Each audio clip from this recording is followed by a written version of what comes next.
Hey, everybody. He's Latka. She's Simca. I'm Louie. No, wait. He's Jim. I'm Alex. She's Elaine. Don't call us if you need a taxi, even though it's New Year's Eve, because we aren't drivers. This is Vikings Report. Drew and Ted. Drewster, Ruby, Happy New Year. How are you guys doing? Happy New Year to you, Ted. Here we are, episode 47. The Joey Browner episode. Matter of fact, can we start out with a little Joey Browner clip?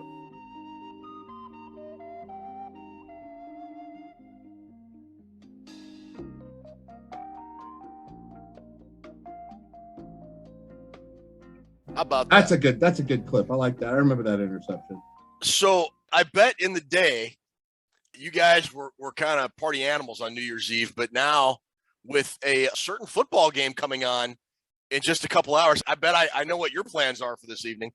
In 8 hours, Ted, roughly 8 hours, my Wolverines will take the field. How are you feeling about this game? You were gracious enough to let me talk about Ohio State last year when they were in the college football playoff.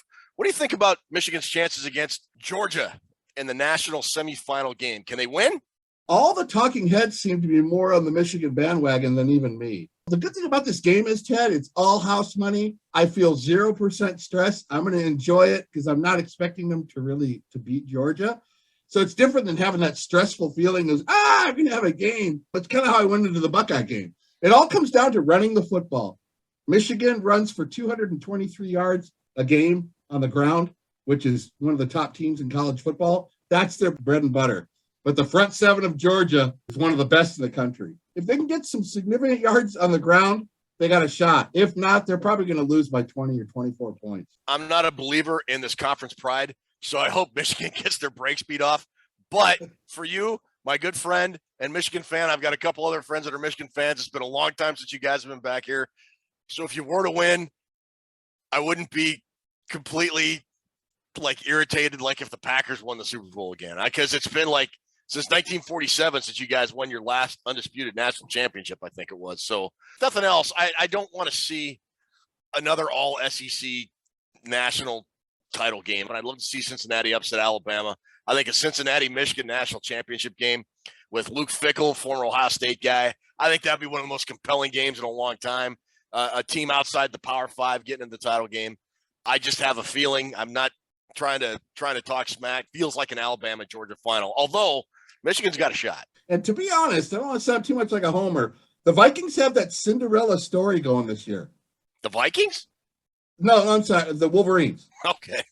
Sorry. I mean, the clock struck midnight for the Vikings back in October, brother. Oh my goodness. What's the matter? It's midnight.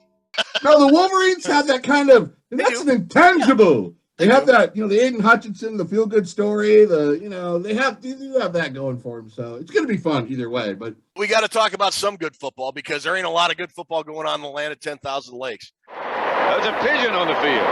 How did he get in there? Well, he wanted to get down there. He couldn't get a seat. He tried to get up above, and there was no place. The only place there was only that he could land was right there. He was in the middle of the action. I thought the shoe came off. I'll tell you, there's the throw. Johnson really has him beat. And there's the pigeon was right there where Johnson was running. We're going to kind of do another abbreviated show. I know in the live show on Sunday, I said we weren't going to do a studio show. I'm not saying I lied. I'm just saying the truth changed between when I said that, between right now. You lying then, are you lying now? Or are you not, in fact, a chronic and habitual liar? We've got the studio show. Again, join us Sunday. Nearest I've read that the Vikings have not been flexed out of the Sunday night game. So they are still the Sunday night game at Lambeau Field. We're doing the live watch party Sunday night. Come join me. Come join my buddy Drew. Toonces will be in the background. Hi, Toonces. How are you doing this evening? I'm doing good, thanks. Okay. Leave me alone. Shut up and leave me alone and get talking. We got some Vikings news. We got a hashtag nobody cares about your fantasy segment. We got a preview with the Green Bay Packers. And we've got some trivia to wrap it up. There are a couple really, really good categories. I think you'll like it. Let's give a shout out to Taxi for a minute. We got 1 minute countdown for Taxi. Yeah. How about Taxi, Ted? 114 great episodes. Tony Danza, Judd Hirsch, Danny DeVito, Christopher Lloyd. Andy Kaufman, Mary Lou Henner. Mary Lou Henner was on that show. And the great Jeff Conaway. Jeff Conaway, who famed from Grease. I'll tell you, Christopher Lloyd and Andy Kaufman on the same show two of the funniest people you will ever come across. I mean, two absolute comedic geniuses on the same show. And real quick thing about Christopher Lloyd. Did you ever see the movie Star Trek 2? I believe it was The Wrath of Khan, or maybe Star Trek 3. Star Trek 3, whatever. That was 80s, right? Yeah, it was. I don't remember. Christopher Lloyd played a Klingon commander in this movie, and I can't remember. I can remember that. I can't remember the stand-up comedian's name, but he did this little bit of Christopher Lloyd playing Jim Ignatowski as the Klingon commander. So, Admiral Kirk, you won't give us the plans to the Genesis projects? Okey doke.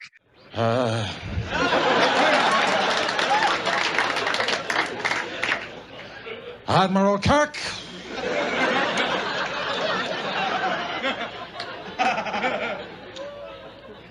You don't want to give me the Genesis device? Okie doke. Oh, yeah. I thought I dreamed that. Maybe I'm dreaming this. Yeah, but I just can't believe he's happy this way, getting high all the time. Hey, now, everything I take is by doctor's prescription. Everything.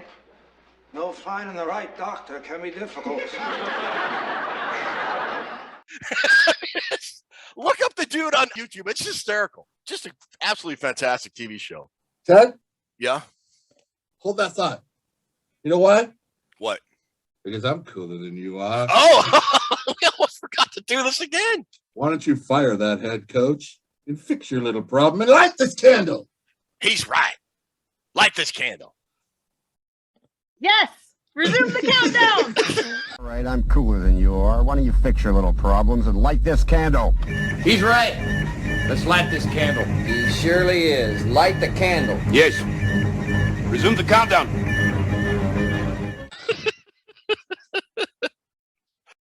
All right. Now we're back on track. Anyway, so we've talked about this apathy. We've come back to this more than once over the course of the life of this show and on the live show, post-game show with Chris. But this is what Justin Jefferson said on the Vikings' lack of energy, this tweet from Courtney Cronin. He said, quote, I felt it as soon as I came into the locker room. I was trying to pick up the guys and everything, but still came out slow, still didn't come out with that energy that we needed to, especially with this type of team. Oh. Oh. Okay. Talking about the fans or the... No, he's talking about the mood of the players in the locker room. From the minute he walked into the locker room for the game, pretty much all the way through the whole thing. When you start hearing stuff like this from players, that's the last straw to the firing coming. I mean, it is. You're fired.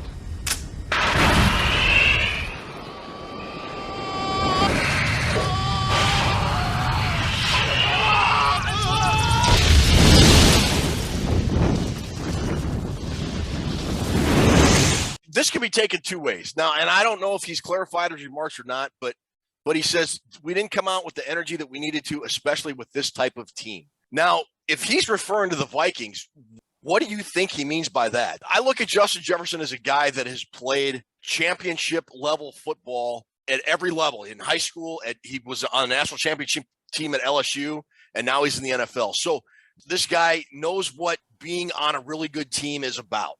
And he knows what being on a not good team is about. Take it away from football. Talk about anything in your life, any job in anywhere that any of us do. You've worked in construction. You've been in a band. I was, did a bunch of stuff, and we've all been on teams, whether they're 4 or 5-man teams, 10-man teams, 20, 30-person office, whatever. You know when you're in a good office. You know when you're on a good team, and you know when you're not. If Jefferson is saying, especially with this type of team, that tells me it's a team that is not naturally self-starting and one that can fire itself up and get where they need to go. But that's just me. One thing the Vikings have lacked all season is intensity. Justin Jefferson he's earned a right, even though he's only 2 seasons, he's earned a big right to say what he feels. He's a leader. He's the best player on this team. When you're the best player, you get to talk. Now, our good friend Darren Campbell, you can find him over on 2 Old Bloggers with our buddy Dave on the CPT network. Hi, Dave. Hi, Darren. Hope things are going well. He's also on our Facebook fan group page, the Gallahorn, and he said Well, maybe he was talking about with this type of team, the Rams. That's still a fair point because the Rams, when he's talking about this type of team and the Rams, a high-scoring team that if you don't come into the game with your head screwed on right, you can find yourself behind in a really big hurry. And again, we saw that yesterday. That they came out flat, and the Rams took the opening kickoff and went right down the field and scored a touchdown, and we're up 7-0. So however you want to take that phrase, it was not a good comment that was said publicly by Justin Jefferson. It's not something you typically see, especially from your marquee guys, unless there's a lot more behind the scenes that guys are really getting irritated with, in my opinion. Kind of feels like it's the end of the line with everything. Does the team reflect the mindset of the coach? Do you think at a certain point in time, does the team sort of adopt the mentality of the coach and the coaching staff? What usually happens when when the coach loses the locker room starts forming into these little cliques, and the people that are the leaders of the locker room, however they feel, that's what everybody gravitates to. I think a lot of times teams take on the personality of their coach. You remember in 2014, 2015, when Zimmer took over, the Vikings were pretty chippy. We talked about that Rams game where they knocked out Teddy Bridgewater. I think if Zimmer had given the green light, they'd have just rumbled at the 50-yard line and put half the Rams team in the hospital back then. Oh, little slice of heaven. Yeah. Oh, here we go. Here we go. I mean, it's a different kind. Whole different here we go. Boom, run back. Boom, run back. Yeah. I mean, it'd be like watching tennis, Dave. Yeah. Back. Yeah. But I also think now, even when things are going bad, they are a reflection to the head coach. And this is another quote from Anthony Barr, who I thought played one of the few guys that played a tremendous game on Sunday against Randham. Had 2 interceptions, set the Vikings up on the 3-yard line for their first touchdown of the day. And this is what Barr said about the atmosphere inside US Bank Stadium.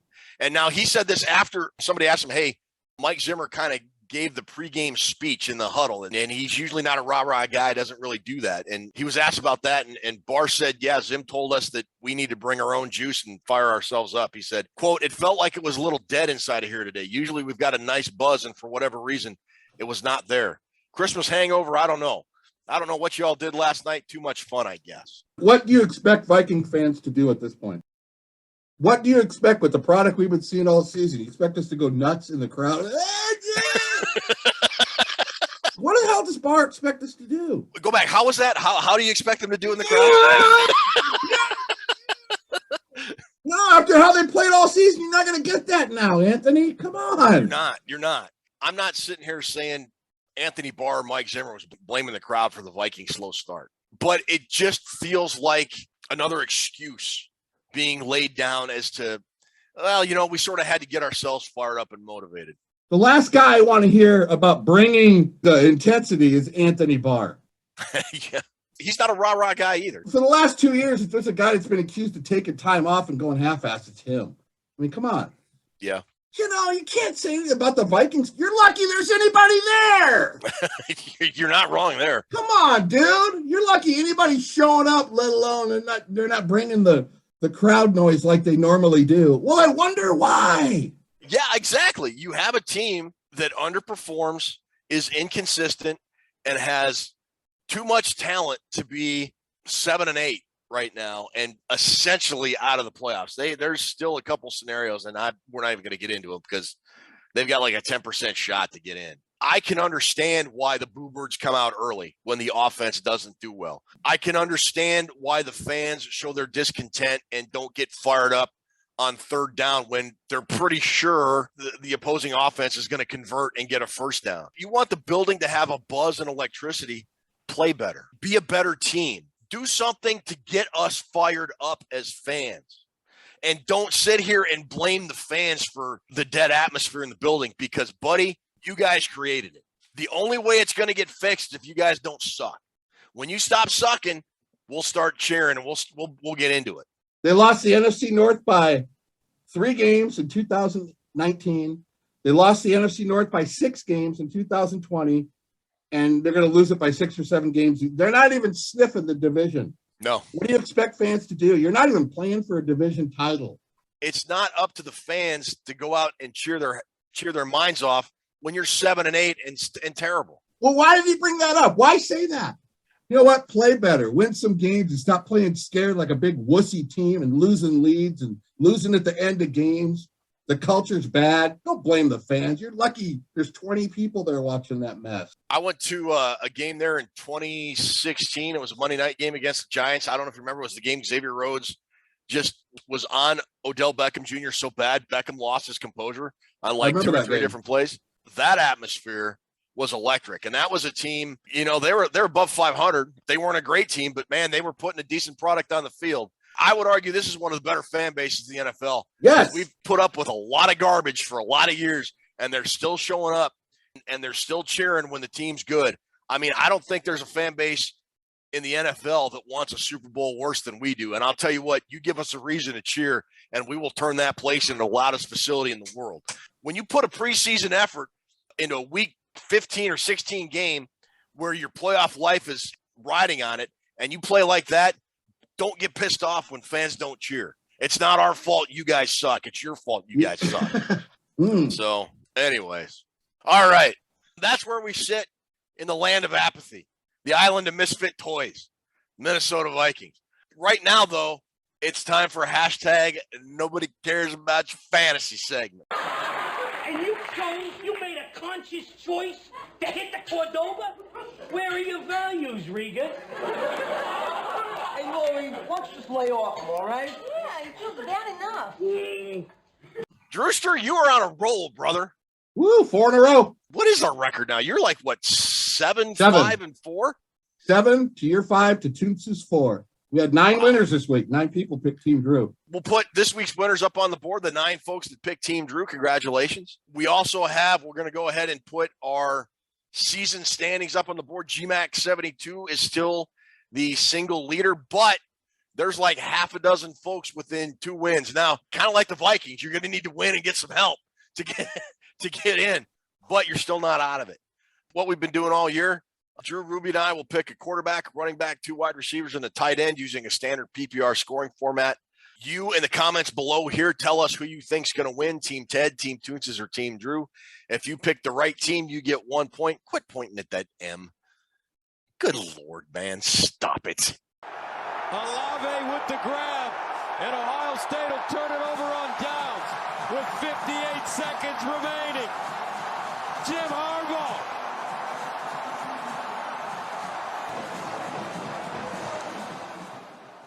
Now we're at 7 hours, Ted. Anyway, so we do standard PPR scoring format. Whoever wins gets a point if you pick the right team, Team Ted, Team Toonces, or Team Drew, in the comment section below here on our YouTube page, not on Facebook, not on Twitter. If you get that pick correctly, you win a point. If you pick the most teams correctly throughout the year, you win the 2 cool prizes we've been talking about, that frame set of Minnesota Vikings card, 8 trading cards in a frame, and that early 1970s alcohol flash. Yeah, you were holding it up earlier. That's a pretty cool looking thing. I will Venmo whoever wins that $100.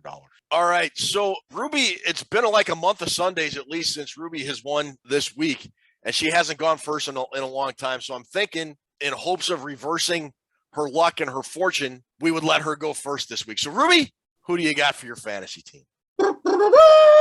First, I'd like to point out that if Drew's won the last 4 weeks, you also haven't won in the last 4 Sundays.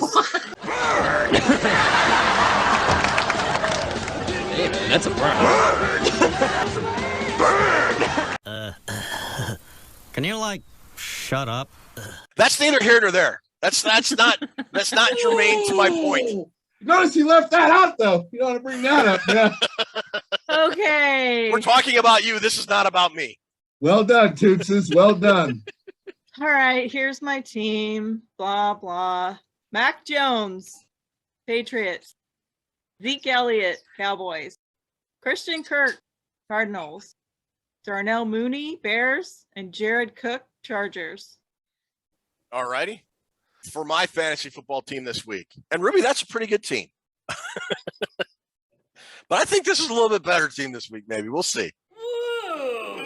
Mr. Big Booker bets $5 whole on his friend who he's sure is going to win. All right, $100. Money in the bank.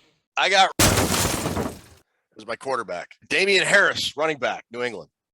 1 wide receiver is Joshua Palmer for the Los Angeles Chargers. The other one is Alan Lazard for the Green Bay Packers. And my tight end is Noah Fant of the Denver Broncos. Ted, you got a pretty good team. Toonces, I think he had a really good team. But this will be my 5th win in a row because this is the championship team. Quarterback.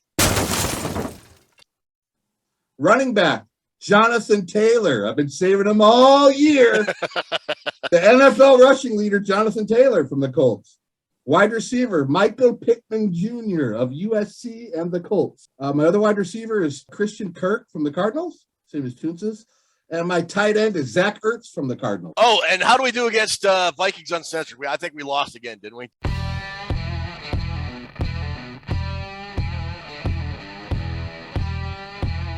We lost. It's over. We lost. We lost. Congratulations, boys. You suck.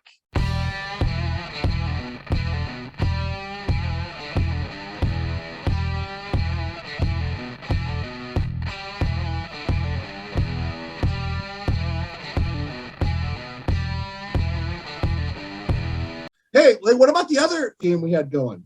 Oh, yeah. So at the beginning of the year, while we were doing our preseason stuff, we did our over-under game. And Drew gave out a statistic, and he asked you to either say it was either going to be over that number or under that number. We did it for 10 weeks, I believe. So we have 10 categories. And at the end of the season, we are going to tally up what all those over-under categories were. He's got a list of who went over, who went under. And whoever has the most over-under selections correctly selected wins that contest, and we will announce that shortly, an episode or two after the Viking season is over and he gets a chance to do all those tallies and everything else. What have we decided what the prize is for that, Drew? $100 gift certificate from NFL.com. That's right, NFLProShop.com. $100 gift certificate can get you some pretty cool swag because I guess there are several players that did the over-under that are not necessarily Vikings fans. Right, we got a couple Seahawks fans in there. We got 3 Bills fans. Wow. There's actually a lot of people signed up for the over-under. I think it's over 30 people or something. But there were some other people that weren't specific Viking fans, so we thought we'd allow that prize in case they won. They could buy whatever team they wanted. So we got some Bills Mafia checking us out.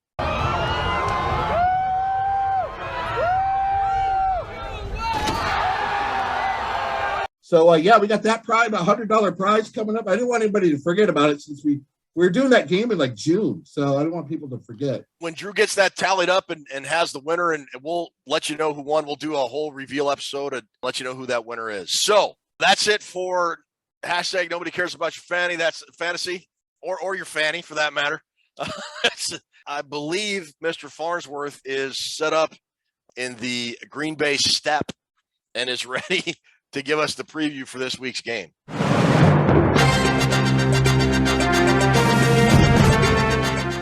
Hello, everybody. Robert W. Farnsworth here. This week, our downtrodden heroes hit the Hiawatha line to the middle of nowhere, Green Bay, Wisconsin, to take on Matt LaFleur, Aaron Rodgers, and the dastardly toe of Aaron Rodgers and the Green Bay Packers. Is there any chance that their playoff hopes will be revived, or will they die in a high school glorified football stadium? We'll find out.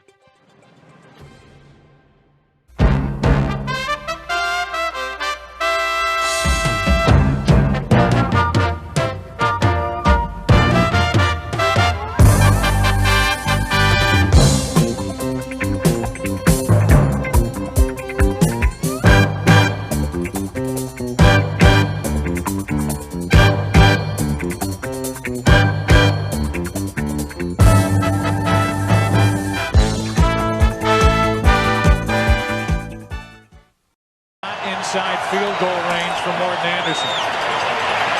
Klepper, Moss. Randy Moss is in for a touchdown. Al Harris playing off, bit up on the route, and Randy Moss, without even really being able to run, as he shoots the moon to the fans here in Green Bay. That is a disgusting act by Randy Moss. All right, this week, the 7-8 Minnesota Vikings travel to Lambeau Field, Green Bay, to take on Aaron Rodgers and the Green Bay Packers. And we're going to move over to the side. We're going to have Ruby put up the world-famous, regionally popular Vikings Report Drew and Ted preview board. As you can see, all the categories we've got here. We're going to go over everything and then predict the game at the end. Drew, why don't you start us off like you usually do with quarterback? Quarterback. Who are we looking at this week, you dastardly Ted Klepper? The first time they played Rodgers, week 11, he had 385 yards, 4 touchdowns and no picks. And that was only, if you remember that game, that was only in about 2 quarters. Yeah. Because they held him in check the first half, and then he went absolutely crazy. So if we played like that the whole game, we'd have around 800 yards. How do you not give the check mark to Aaron Rodgers in this game? You do. Check mark. Check mark Aaron Rodgers. Yeah, me too. Running game. So Mike Zimmer has said he's hopeful Dalvin Cook returns for the Sunday night game against the Packers. If he does, that will be very beneficial for the Vikings. But when you look at how the Vikings got manhandled by a backup Los Angeles Rams line, and Sonny Michel went for, I think, 130 yards on 25 carries or whatever it was. The Packers have a very good running back in Aaron Jones. They've got a very good guy right behind him. I'd give it to the Packers. Ted, I'm also giving it the check mark to that team from Wisconsin. I think Green Bay is building something. The way they have the change of pace back, the way they complement Dillon with Jones, I think they're coaching that up perfectly, the way they scheme those running backs. They're finding their groove at the right time. The mistake they made the first time we played them in Week 11 is they only had 15 rushes by the running back. Yeah. That's not going to happen this time. I guarantee it's going to be over 30. So expect a lot of Green Bay running game this week. They get the check mark. Receiving game, Drew, why don't you start us off with that one? Lazard, now that Scantling guy's been hurt, he's actually been playing really well. He's getting better and better each week. We know what Adams could do. He's good for 10 or 12 catches a week. They knew that Kupp was going to do that too, and they still left him open. So if they're going to leave Cooper Kupp open, might as well figure 12 catches for Adams. You know, their wide receivers, we've been talking about it all season. They've been getting a lot of check marks from me, and I'm still going to give them the check mark because I think they do with Osborne, Thielen, and JJ. I think they do have a better core of receivers. I would give them the check mark, Ted, if they would use the damn receivers right. So Minnesota, talent-wise, should get the check mark, but Kubiak doesn't use them right. He doesn't. I'm going to give them the check mark this week in hopes that they can start using the wide receivers the way they're supposed to use them. I'm giving the Packers a check mark, not only for the way they utilize them better, but the Packers receivers match up a lot better against the Vikings secondary, unfortunately, than the Vikings receivers match up against the Green Bay secondary. I think Green Bay has guys like Jerry Alexander. I don't know if he's back yet playing, but whoever it is they have back there, I mean, with all the injuries they have, they still find guys that can play good football. They just have a better matchup, so I'm giving this to the Packers as well. So you're saying they're better coached? O-line, again, you said this in our live post-game show back on Sunday after the Rams game, that the Vikings offensive line had fooled you for a few weeks. I would say the same thing. Mason Cole had played well with Garrett Bradbury playing. Ezra Cleveland, Bradbury, and Mason Cole had seemed to find something. Mason Cole's on IR. He's not playing. He's out for the rest of the year. They're going to put Oli Udoh back in, and if he just won, he's on the COVID list, so it very well could be Dakota Dozier because Wyatt Davis is either injured, doesn't exist, or has done something to piss off the Vikings staff to the point it's become personal because they're not going to play him. I don't understand what's going on with Wyatt Davis, but he's not going to see the field, so I give the check mark to the Green Bay Packers here. The Vikings O-line has fooled me. They're going backwards, if anything. I love Darrisaw's game. I think he's coming around week by week, and he'll be a Pro Bowler for sure. I have a feeling they're going to get just ruined Sunday. It's going to be tough sledding for the Vikings to get points, I think, Ted. Billy Turner, Bakhtiari's still out, but they find guys like you said that just fill in and do it. I will be quiet now and give my check mark to the Packers offensive line. All right, well, what about the defensive line? I think the Vikings are going to get work this Sunday, Ted. I do too. I think they're going to get abused, man. I don't know how they're going to slow them down. I don't, because the Vikings are going in one direction. The team from Wisconsin's defense is going in another. Yeah, they are. Man, they look good against the Browns at defensive line. Preston Smith, and Gary's back. We didn't have to play Gary the first time we played him. He wasn't even in there. No. Packers, check mark, defensive line. How do you see it? Green Bay Packers. Dalvin Tomlinson had a good game, I thought, against the Rams. DJ Wanham, I know he's the guy you like, but he was absolutely terrible against the Rams. He had, 2 or 3 sacks against the Bears, I think it was? 3. 3 sacks. For as good as he was against Chicago, he was just absolutely horrible against the Rams. The defensive line was supposed to be good against the run. The Vikings defensive line was. You know, you talk about the Packers figuring it out. They are peaking at the right time.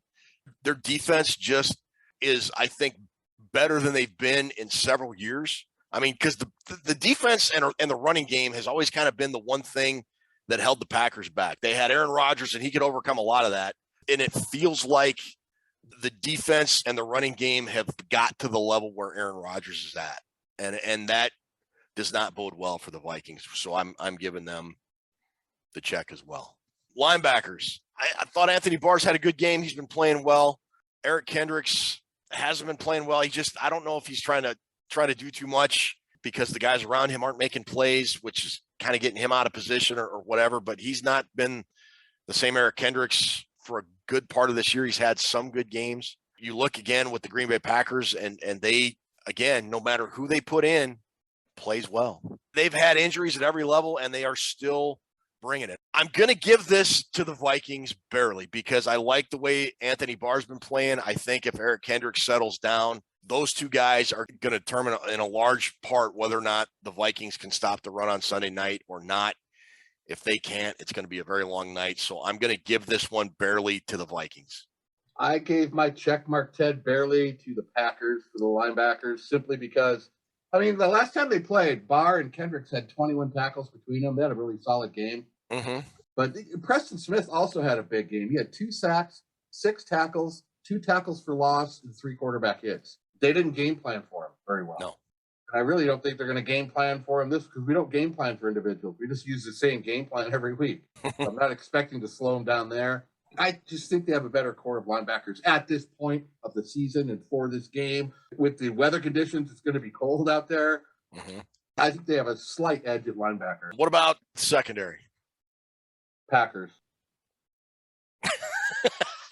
No even reading to debate it.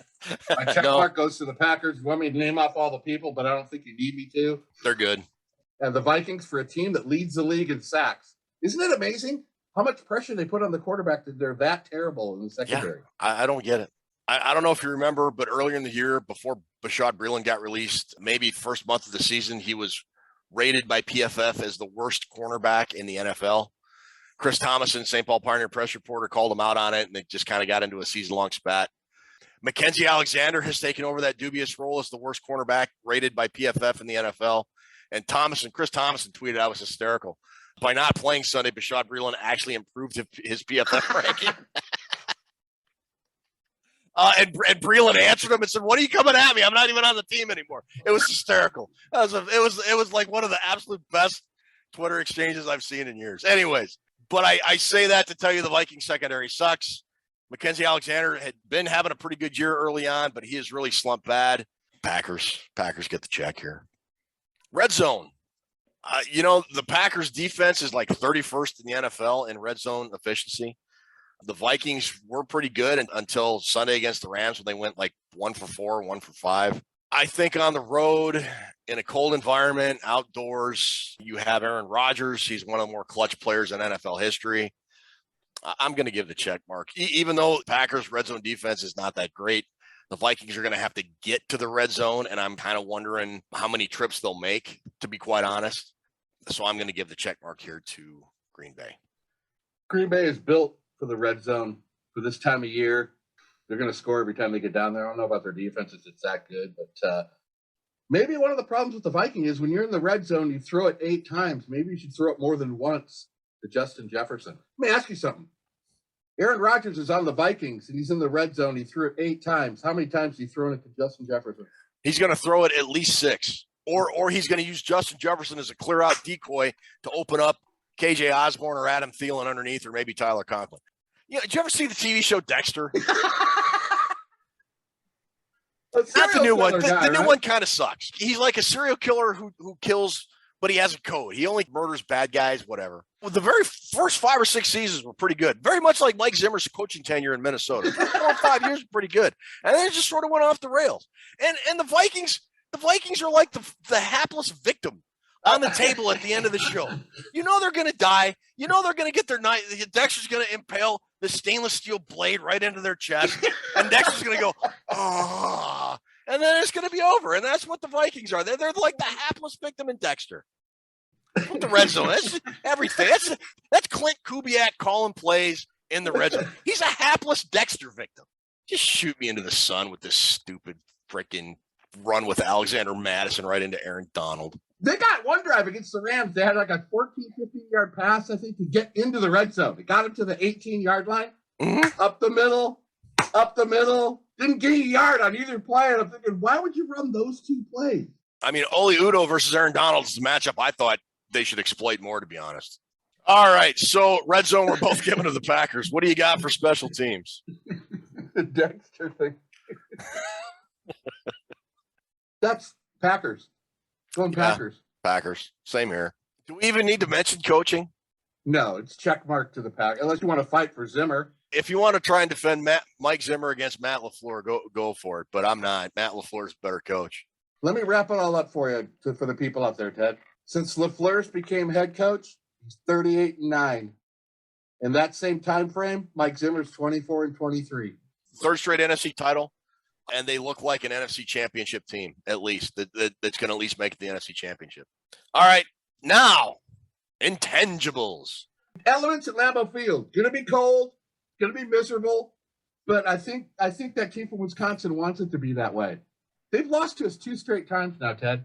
Last year, the game at Lambeau, and then this year, the one at US Bank, which I know they're not happy about. They feel like they got jobbed on a bunch of calls, and they feel like they were the better team from halftime on. And I know it's bothered them to lose that game. And I think they got the chip on the shoulder, and I think that's going to be a big intangible. They're going to be really focused to beat the Vikings. And my third intangible, those pesky flags. Don't expect a call this weekend, Viking fans. Don't expect one call. Nope. You got all those week 11. Remember all those calls? The Vikings got a lot of calls against Green Bay in week 11. You ain't getting any of them Sunday. None. Those are my intangibles. My intangibles are also the weather. It's also the 2-game winning streak the Vikings have against the Packers. Hang the banner at Egan for winning 2 straight against Green Bay. That's right. Hang that banner right next to the 1976 NFC Champions banner. God, this is stupid. I think the Packers still have a lot to play for. Right now they have the number 1 seed, but they can't afford any missteps. They're not going to be able to rest anybody. I think they look at that loss in Minnesota. They've circled this game to say, look, that was an anomaly, and we are going to rectify that situation. And the Vikings, quite frankly, seem to have just checked out. I mean, they seem to have checked out and didn't really get into the flow of things on Sunday against the Rams. And I think if something happens early that goes against them, a bad penalty, or the Packers score quickly, or the Vikes turn the ball over, I just feel it's going to be one of those snowball effect games, and it could get out of hand fast. So that's what I got. So they get your intangibles? Yeah. Oh, yeah. Oh, Green Bay. I think I gave them everything except linebackers this week. Yeah, they get my intangible on that too. How do you see this game going? What do you got for a prediction? Well, I have a bad gut feeling this one's going to get out of control, Ted. This is my prediction. They're going to run the ball for about 175 to 200 yards on the Vikings. You think so? They're going to run it between the 20s, and when they get down to the 15, 10-yard line, they're going to go 6 for 6 in the red zone. It's going to get ugly. Vikings are going to turn it over. Vikings are going to check out. They don't want to be in the cold. Zimmer sucks. Just got a strange feeling it's not going to be walking the tightrope for this one. I don't. No, I think they're going to run the ball, and I think they're going to run crazy on it. They had 467 yards on us week 11. Why are we doing a live watch party if we feel this way about Sunday? Because we are going to we can make a good time out of anything, Ted. There's nothing that they've given this year to make me think that they will show up and play a spirited game against the Packers. I hope I'm wrong. I hope it's a great game. I hope I hope the Vikings go out and beat Green Bay 37-0. Just based on what's been building up, you've had that bad loss to Detroit. You've had the uninspired loss to the Rams. They had that just meh game on Monday Night Football in Chicago where they just sort of walked through it and still managed to win. It feels like that attitude is going to just get thrown right back in their face and their noses rubbed in it on Sunday against Green Bay, because Green Bay is a good football team, and you can't come in half-assed against a team like Green Bay and expect to keep it close. All right, so that is our Packers preview. We'll take a quick break for a commercial. We will be back to wrap the show up with some trivia. Excuse me. I'm not the same crazy coach who used to storm around the sidelines yelling at the officials. I've learned to relax. and I drank light beer from Miller. Do you know that light's got a third less calories than a regular beer? And listen to this. Light doesn't fill me up. Besides that, light tastes fantastic. Oh, sure, there are a lot of other beers around, and you can drink any one you want. But let me tell you this. For Light beer from Miller. Everything you always wanted in a beer, and less. As I was saying, I don't care what anybody else... On the road, nobody can get you a great hot meal faster than McDonald's. And I figured out how they do it. Jenny calls signals, sends Carl deep for a Big Mac, and cuts inside for your Coke. Look at him fly. Back here, you got Joel putting the moves on a Big Mac. Doink, doink. Now Carl hands off to Beth and clears the lane. This team's got it together. See what I mean? It all ends with a pass to you, hot and fast. You get it hot, you get it fast. Want to see it again? Drive on in. At McDonald's.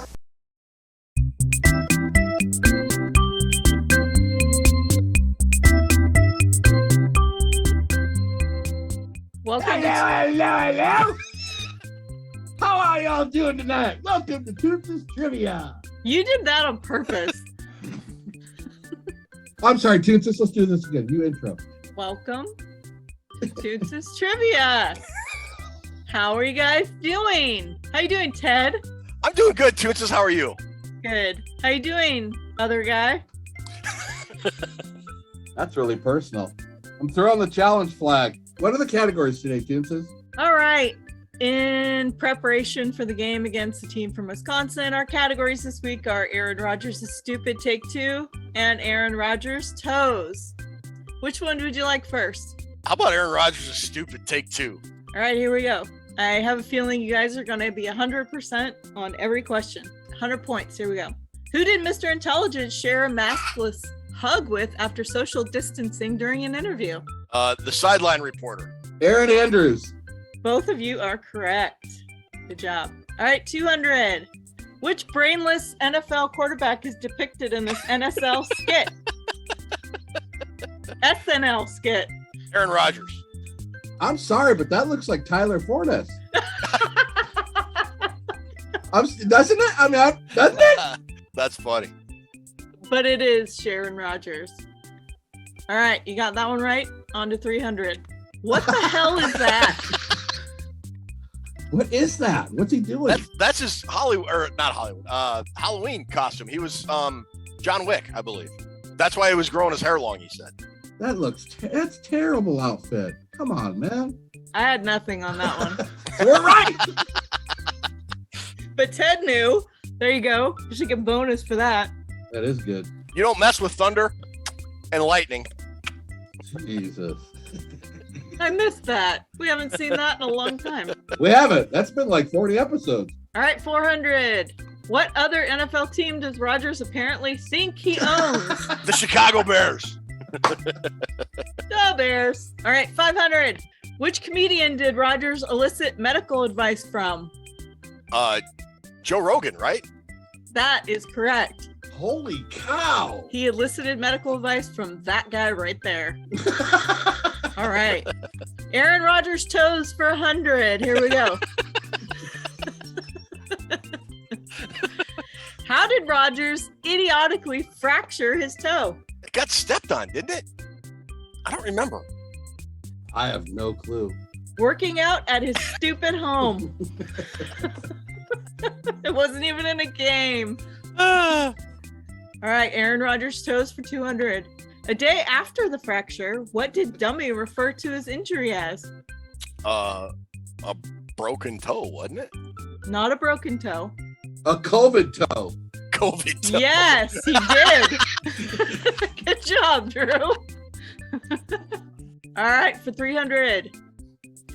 What is the possibility that Sharon blames the 34-31 loss to the Vikings on his poor little toe? 100%. 100%. That is correct.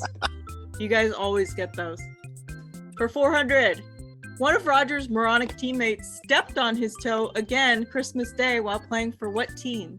Oh, that would have been Cleveland. They played the Browns on Christmas Day. That is correct. So he fractured it like a month ago, and then it got stepped on again.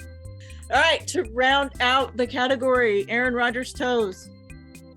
Rodgers decided not to pursue surgery for his fractured toe. What other surgeries has Rogers clearly needed but has not undergone? Frontal lobotomy. Drew, do you have a guess? I don't know. All right, Ted was correct. A lobotomy and amputation of the right arm were acceptable answers. Thank you guys for playing, and I just wanted to thank Ryan Johnson. He asked me to dedicate a category to Roger's toes. There you go, Ryan. And congratulations on beating us in the Vikings Uncensored Viking Report game. Thank you, Ruby. Thanks, Ruby. All right, that'll put a bow on episode 47, our Joey Browner episode, our taxi episode. I think we just went over 6,000 subscriptions on YouTube. Can you believe that? Wow, that's awesome. That's amazing. So again, for you 6,000 people that have subscribed to us, thank you ever so much. We really appreciate it. Drew, thank you for talking me into doing this show. Ruby, thanks to you and Liz for doing the editing. Thanks to everybody who comments and watches.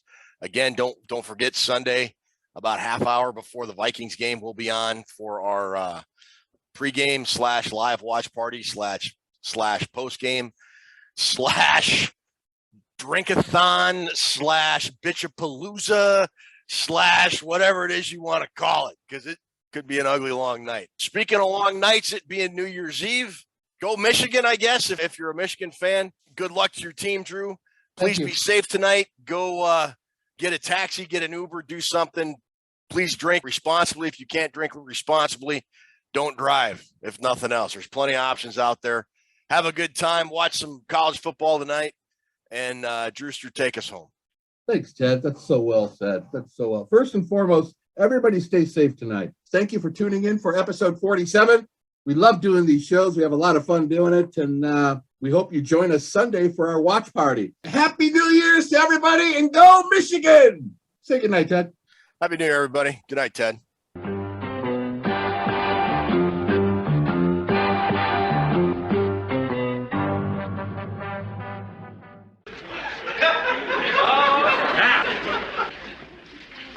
You see, there's the maze. All right. You see the little things inside the maze? The dots. That's right! The dots! Iggy, you were born to play Pac-Man. Now, the object of the game is to move that little yellow circle around with this stick and eat up all the dots. No, Iggy. Settle down. There's more. Now, you see those monsters in the middle? All right, they come out and try and eat you. All